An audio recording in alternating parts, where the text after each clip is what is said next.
Boa tarde, VTEX Day!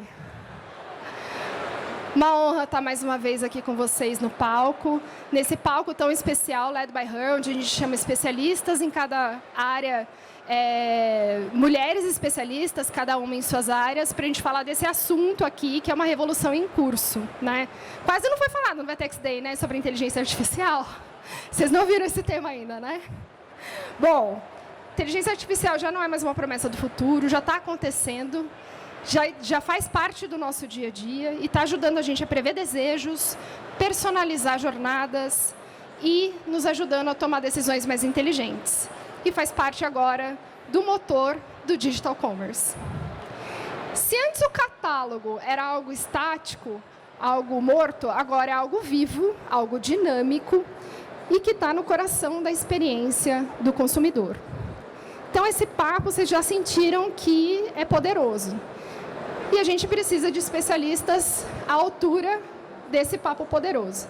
Então, eu vou começar aqui com ela, que atua desde 2005, passou por grandes indústrias, telecom, bens de consumo, e há quase 3 anos está na Hackett, empresa que usa inteligência artificial para transformar prateleiras físicas e digitais.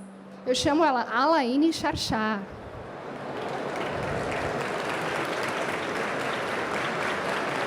Obrigada, Alaine. Desde 2007, atua com marketing e há mais de 4 anos está no iFood, empresa referência em recomendação em tempo real, no momento mais crítico, a fome. Beatriz Pantagna. Obrigada, Beatriz. Ela é diretora de Marketplace da Amazon Brasil, com mais de 20 anos de carreira em tecnologia, 10 anos em Marketplace e veterana do VTEX Day. Virgínia Pavim.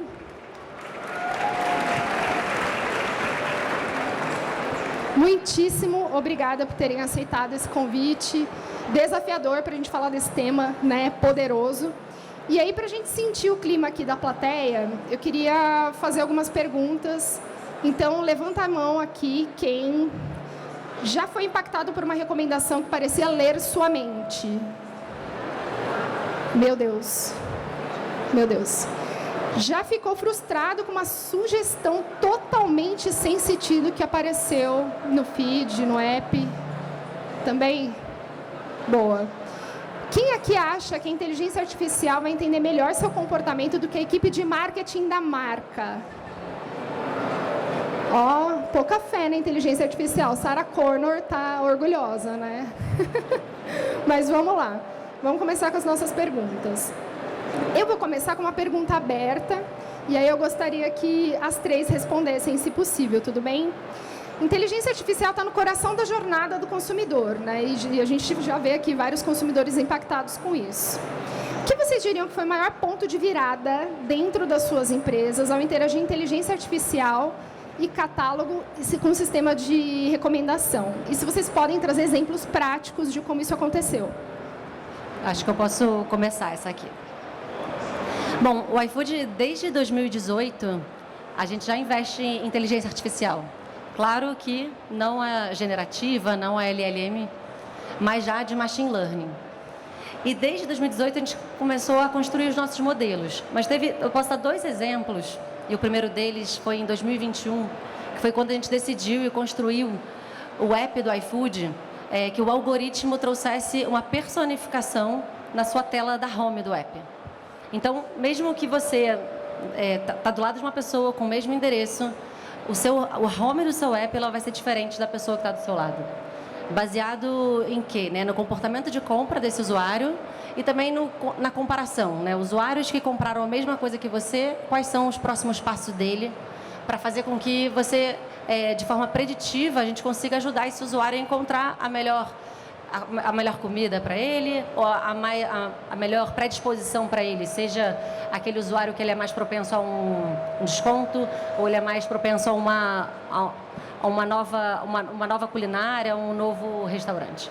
Este é um primeiro exemplo bem interessante que desde 2021 a gente implementou. E mais recentemente, o ano passado, que foi bem importante também, pensando em B2B, construir um cardápio para um restaurante pode parecer uma tarefa simples, mas pensa que um cardápio tem lá todo o menu do restaurante, e todo restaurante que entra no iFood, e a gente mensalmente, tem muitos restaurantes que entram novos no iFood, ele tinha que digitar todo o cardápio dele. Hoje, todos os novos restaurantes podem tirar uma foto daquele menu, automaticamente a inteligência artificial reconhece e faz recomendações, inclusive, da forma da descrição daquele prato e de sugerir uma foto melhor. Então, o que demorava mais ou menos 4 dias para um restaurante novo colocar um menu no ar, hoje ele pode demorar tipo 2 horas para isso. Então, é um ganho de eficiência absurdo também. Excelente exemplo. Meu esposo é ex-dono de boteco, teria mudado a vida dele. Sem AI. Não, muito legal. E acho que até para complementar, antes de eu responder, né, até para que as pessoas se localizem, quem aqui sabe o que é RECT, né? Porque aqui está escrito RECT, mas alguém sabe o que é RECT? Tá, mas quem já usou SBP, Luftal, Ola, Jontex, Veja, Vênis? Então, acho que até para vocês localizarem, né, que às vezes aparece RECT, muitas das pessoas não vão entender. E por isso que a gente está falando aqui, né? Porque são produtos que vão estar aí disponíveis tanto na Amazon, muitas vezes dentro do iFood, quando a gente fala de mercados e tudo mais. Por isso que a gente está se conectando nessa conversa.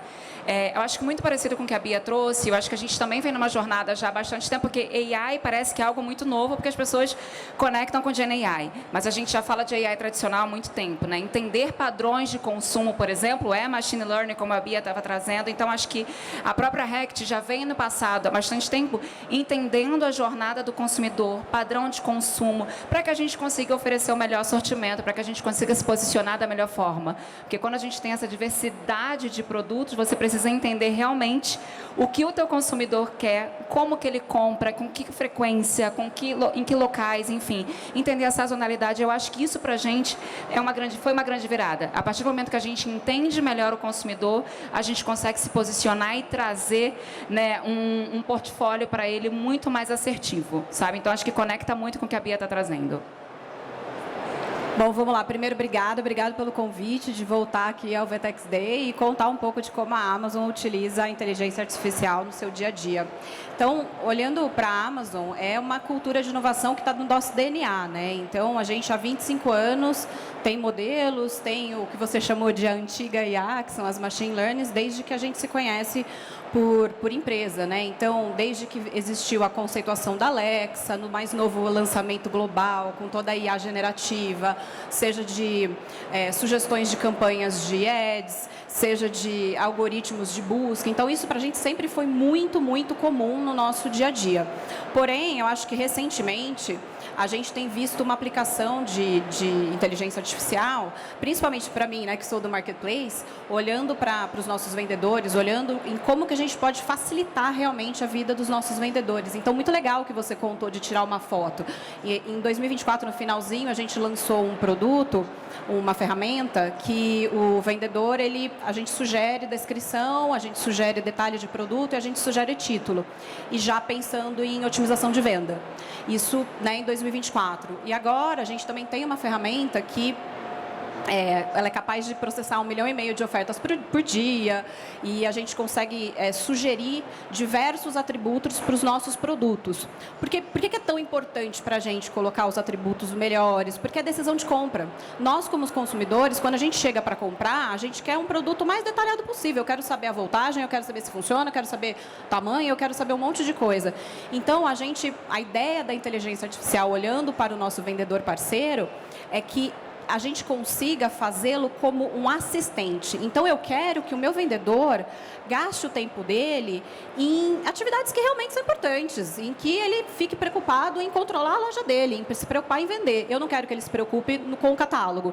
Então, a gente pensa muito nisso. Acho que a chave, o ponto de virada para a gente é quando a gente começa a mostrar para os nossos vendedores que eles podem utilizar a IA como parceira. Né? Que eu acho que é isso, de remover barreiras e utilizar como produtividade. Excelente, excelente. Quem aqui já foi de Marketplace sabe o trabalho que dá montar um catálogo. O trabalho que dá montar um catálogo muito bem feito para a gente conseguir vender no final do dia. E aí, indo para a nossa segunda pergunta polêmica, que também vai ser aberta. Aí, quem quiser se candidatar aqui, seguinte, se a AI é o cérebro, que tem ajudado a gente a ser mais eficiente, como a Virginia trouxe, o que tem sido o coração da estratégia de vocês em personalização e quais valores vocês mantêm como norte, mesmo com esses algoritmos poderosos à disposição? É uma discussão meio polêmica. Eu acho que eu posso ir primeiro. A Amazon se orgulha muito de ser uma empresa focada no cliente. E quando eu falo cliente, não é no consumidor final apenas. Então, inclusive nos funcionários. Então, a gente é focado no vendedor parceiro, a gente é focado no consumidor final, a gente é focado nos funcionários. E a gente utiliza a inteligência artificial não apenas utilizando revisões de compra, etc., com um monte de dados. Para a gente existe uma questão de escutativa. A escutativa é você colocar feedbacks dos seus clientes para dentro da inteligência artificial, que vira uma inteligência artificial generativa.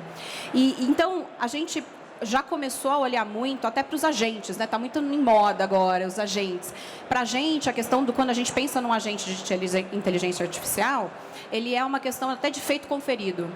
Então, eu faço, eu aprendo e o meu agente valida através dos feedbacks dos meus consumidores se aquela ferramenta está indo bem. Então, a Amazon ela não cai na armadilha de só usar KPIs de negócio. Eu não olho só, esse produto vai vender mais, então é ele que eu vou recomendar. Não é isso. Não é isso que para a gente importa. Importa que eu vou conseguir dar a melhor experiência, a experiência mais satisfatória para o meu cliente. Então, para a gente, a questão do coração é como que a gente usa essa ferramenta versus só colocar número para dentro e colocar à disposição informações que só vão servir para gerar resultado final, entendeu? Então, o coração é como que a gente utiliza a ferramenta. Excelente. Eu acho que é muito isso. Porque se a gente parar para pensar, acho que a AI é o cérebro. Mas o consumidor, ele é o coração. Né? Então, pensando em Rect, por exemplo, uma empresa que tem uma preocupação com saúde, com bem-estar e etc., eu não posso deixar de pensar no meu consumidor e colocá-lo em primeiro lugar. Então, acho que a gente tem que tomar muito esse cuidado, né? Pensar que a tecnologia, ela está aí para acelerar, para a gente alavancar, ter mais eficiência, enfim, conseguir ser muito mais disruptivo, mas a gente não pode perder esse olhar humano, sabe? De colocar o consumidor. Então, acho que, pensando em Rect, por exemplo, a gente tem muito da tecnologia para nos ajudar, mas ainda tem muito de supervisão humana para garantir que a gente não perca esse olhar mais humanizado, sabe? Então, para a gente, acho que o coração é o consumidor. Não vou ser repetitiva, que eu concordo totalmente com vocês. Eu acho que tem uma coisa, né? A beleza da AI é trazer temas complexos e simplificar eles, para a gente colocar a nossa humanização acima, né, com mais sofisticação. Então, como é que a tecnologia ajuda a gente a conseguir trazer humanização nas soluções, sabe? Então, muitos dados, é muito complexo, a AI tem que ajudar e a gente consegue olhar mais para o consumidor, construir mais relações, na linha de hospitalidade, relacionamento. Eu acho que essa é o coração aqui da estratégia. Excelente, excelente. Aliás, eu já usei a AI do iFood, né, quando acontece algum problema com o pedido. Sinto muito que você passou por essa experiência. Começar a conversa assim já muda tudo, né? Eu vou pular uma pergunta aqui e vou para as perguntas já mais direcionadas. E queria começar aqui com a Beatriz. Beatriz, com a AI no comando, como as equipes internas estão mudando? Outro assunto polêmico, tá? Mas é importante a gente falar aqui. Como as equipes internas estão mudando, quais funções estão desaparecendo e quais estão surgindo e como você prepara os seus times para isso? Mas eu não diria times, você usou a palavra acabando, né? Eu diria se transformando. Hoje no iFood, 100% dos times, 100%, do time de RH ao time de marketing, aos mais óbvios, né, de tecnologia, operações, 100% dos times têm soluções com inteligência artificial. Então, é claro que as profissões, as atividades, elas vêm se transformando. Eu acho que o mais importante é o profissional e a empresa acompanhar essa transformação. Um pouco do que eu acabei de falar, né? Como é que a gente faz com que a tecnologia ajude a gente a resolver problemas complexos para a gente colocar outro tipo de inteligência, a inteligência humana por trás daquele trabalho. Então, posso dar um exemplo, assim, e acho que como que a empresa e como que o iFood vem fazendo. A gente estimula muito os times terem as suas soluções de tecnologia. Então, como que a gente estimula? A gente tem uma inteligência artificial nossa própria, que é o Tocan. Todo mundo tem seu assistente, o seu agente ali para ajudar no dia a dia. E com muito... Então, assim, é o ferramental e o estímulo. E o estímulo é com treinamento, com muito teste. Com um teste com capacidade de, se você errar, você testa muito com inteligência artificial. Como é que você ganha escala com isso depois? E a gente dá muito chão para as pessoas que estão trazendo solução de tecnologia. Posso dar vários exemplos de disrupção de áreas que não são tão triviais de ter tecnologia. Por exemplo, o time de People. A nossa avaliação de desempenho, ela tem inteligência artificial. Quem escolhe as pessoas que vão me avaliar é o algoritmo, baseado nas interações que eu tive no último ano. Quem foram as pessoas que eu mais tive interação? E a inteligência artificial recomenda que elas me avaliem. Faz muito mais sentido do que um par meu que tem talvez uma interação menor.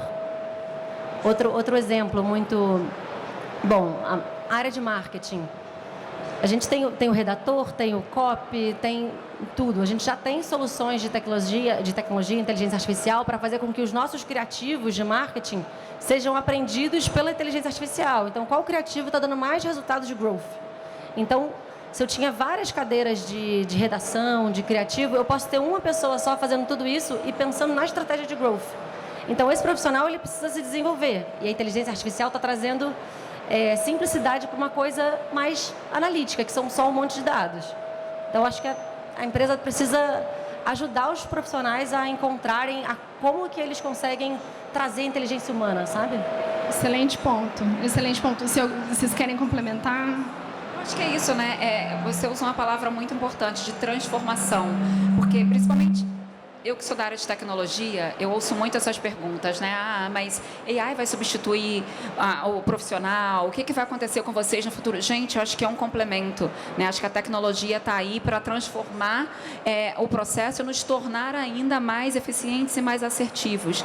Então, eu acho que na verdade, no meu ponto de vista, não é que a tecnologia vai substituir o profissional, mas o profissional que não souber ou que não aprender AI, este sim vai ser substituído, porque eu acho que agora é um conjunto, né? Acho que a gente precisa evoluir, porque a tecnologia, there is no turn back, né? Tá aí, a gente só vai avançar cada vez mais. Então, acho que a mensagem é um pouco disso, né? Para quem está começando nessa jornada foca, aprenda, entenda, porque não tem como a gente ser mais um profissional sem ter AI embarcado no nosso DNA. Com certeza, acho que para mim a palavra é produtividade. Quando eu penso, olhando para os exemplos que você comentou, o que eu vejo como a gente está usando internamente, como funcionário mesmo, o que eu ganhei de produtividade utilizando ferramentas internas, para mim é brutal, assim.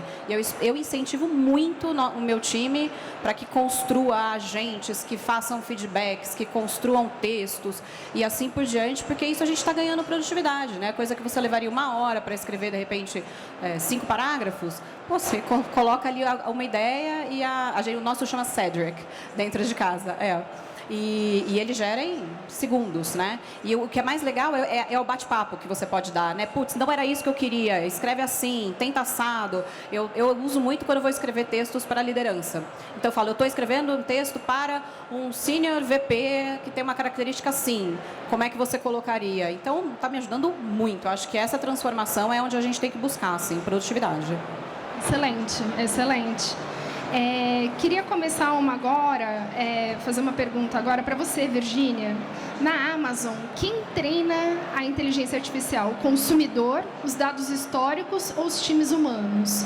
E como você vê o papel da curadoria humana nesse processo? E aí, pensando bem em jornada mesmo de como. Não, super legal, super legal.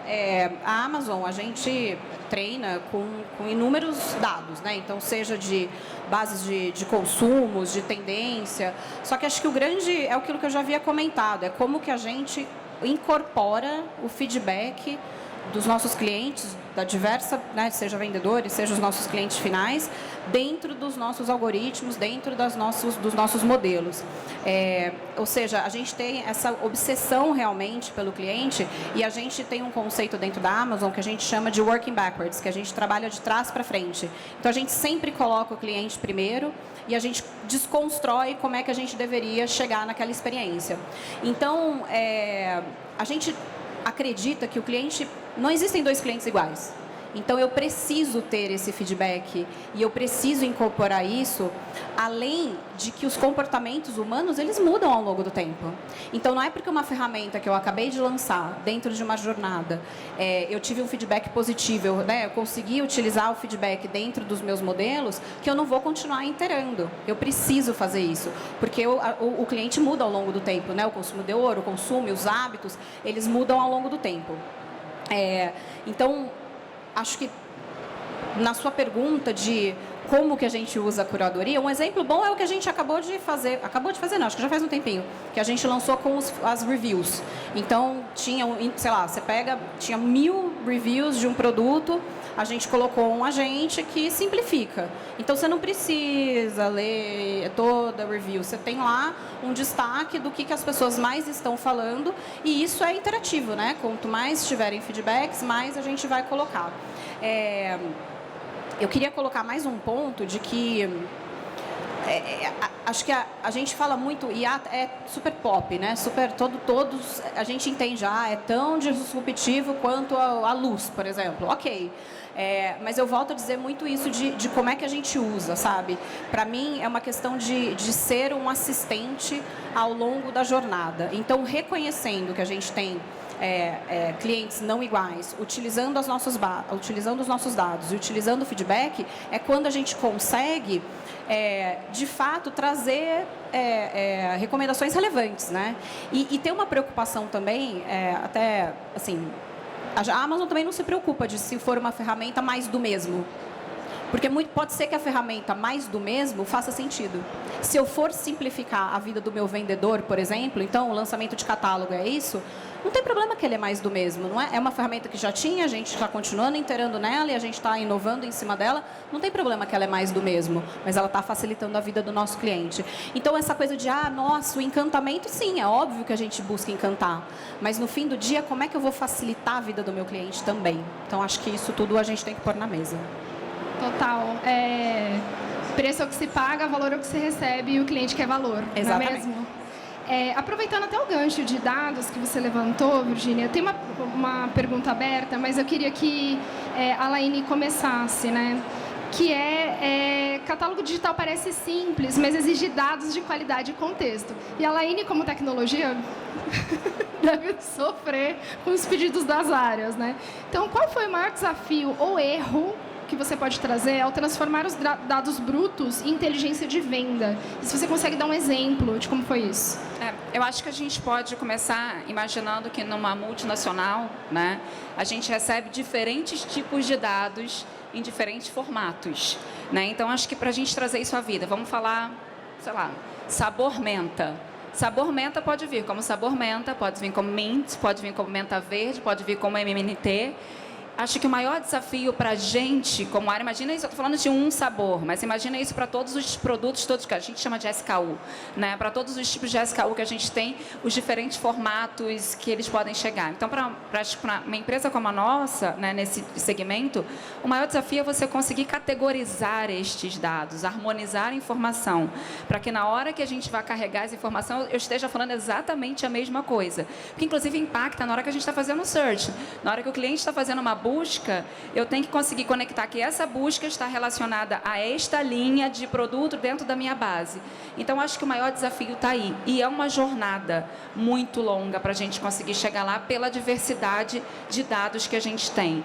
Então, acho que o aprendizado ele vem com isso, porque ele pode também trazer para a gente erros.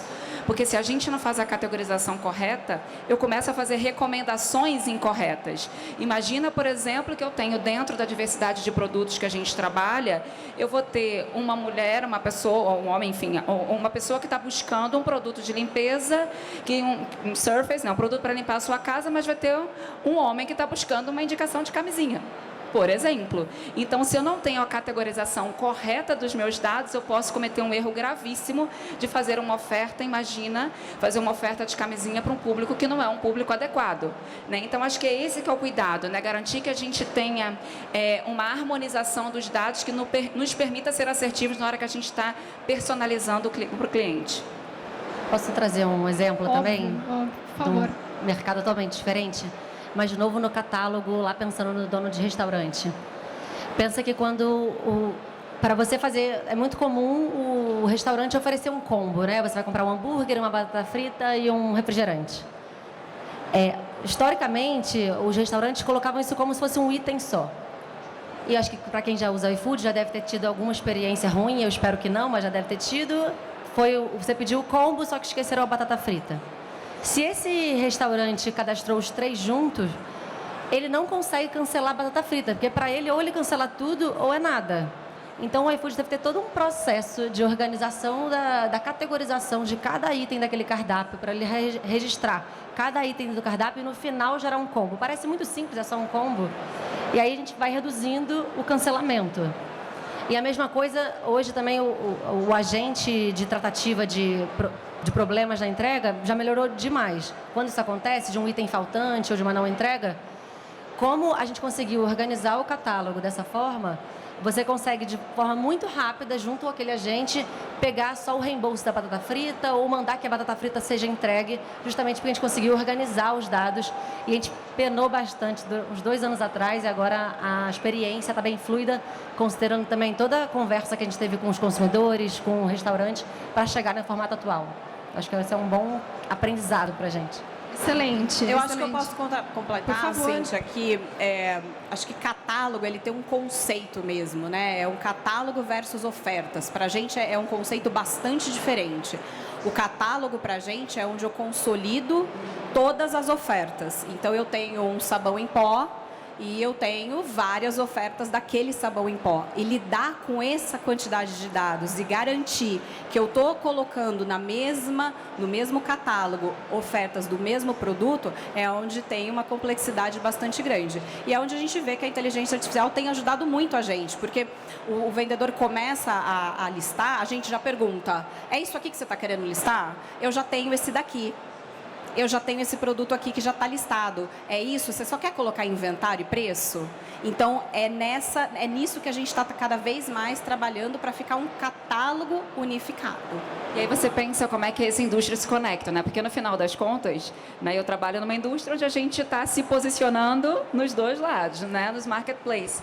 E a gente também aprende muito com isso, né? Cada vez que o consumidor está fazendo uma busca, a gente utiliza essas buscas também para a gente aprender como que a gente se posiciona, para que a gente também seja atrativo. Então, na hora que o consumidor for lá na Amazon e buscar, a gente quer que ele busque o nosso produto, que a gente apareça primeiro. Então, é toda uma jornada de aprendizado que a gente vai vendo a partir do comportamento de cada consumidor. Excelente, excelente. Gente, como que a gente está de tempo? Senão a gente fica aqui para sempre. Eu queria só degustar aqui o tema, mas 5? 8? Maravilhoso, maravilhoso. Então, muito bom, muito bom. Eu queria ir para mais uma pergunta aqui fechada e para a Laine. Pergunta polêmica e eu queria, se possível, Virgínia e Beatriz também complementassem. Daqui a 5 anos, como você imagina que vai ser o catálogo de produto ideal? E eu queria que você começasse, porque você vem de uma marca. E aí você falou sobre as recomendações, eu fiquei presa aqui. Imagina como que você está unindo as 2 pontas. Como vai ser esse catálogo ideal? I have a dream. Eu vou falar de uma forma lúdica. Realmente, o que eu imagino, né? Eu estou me imaginando como consumidora, eu estou entrando na Amazon, eu estou entrando no iFood, e eu vou encontrar algo que realmente seja totalmente personalizado para mim, dinâmico. O algoritmo vai realmente saber que a Laine gosta deste tipo de produto, que ela faz este tipo de pesquisa, vai trazer recomendações, e eu acho que também de diferentes formatos, não somente o que a gente lê aqui escrito já vindo, né? Porque isso já existe. Mas daqui a pouco vai vir um vídeo, vai me mostrar como é que... Uma maquiagem nova, a Laine gosta de comprar maquiagem. Mas olha, isso aqui é tendência, para seu tipo de pele, esse aqui é o que vai funcionar. Então, acho que vai ser dinâmico, multiformato, mas altamente personalizado. Mas o que eu realmente acredito também é que quando a gente para pensar em AI, a gente está falando muito de ética, de lei de proteção de dados e etc. E eu acho que também daqui a 5 anos a gente vai ter aprendido muito mais sobre como lidar com os dados dos consumidores, respeitar o consumidor, porque eu volto para aquele ponto inicial. O consumidor, ele continua no centro, apesar da tecnologia ser aí o enabler para isso tudo, tá? Mas eu acredito realmente, né, nesse futuro, que quando eu fecho o olho e imagino como que vai ser, eu imagino que o algoritmo vai me conhecer, né, perfeitamente. Se eu fechar os olhos, ele vai oferecer exatamente o que eu preciso, na hora que eu preciso, no lugar que eu preciso, no formato correto, sabe?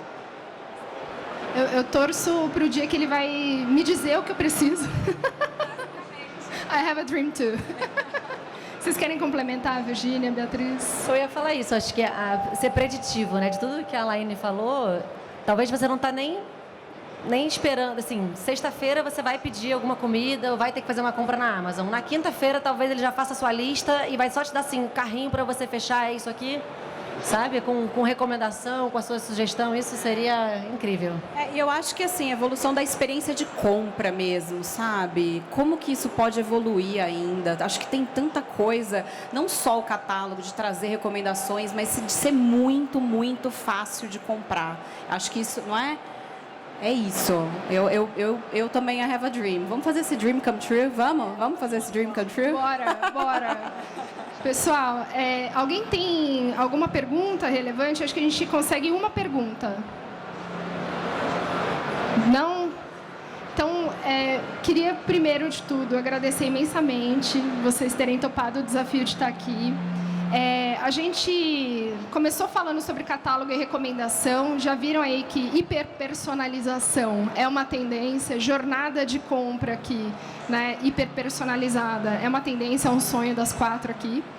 E a gente falou mais que isso, né, sobre como dados viram decisões, como a tecnologia vira experiência e como a inteligência artificial está moldando o jeito que a gente compra, vende e nos relacionamos com as marcas.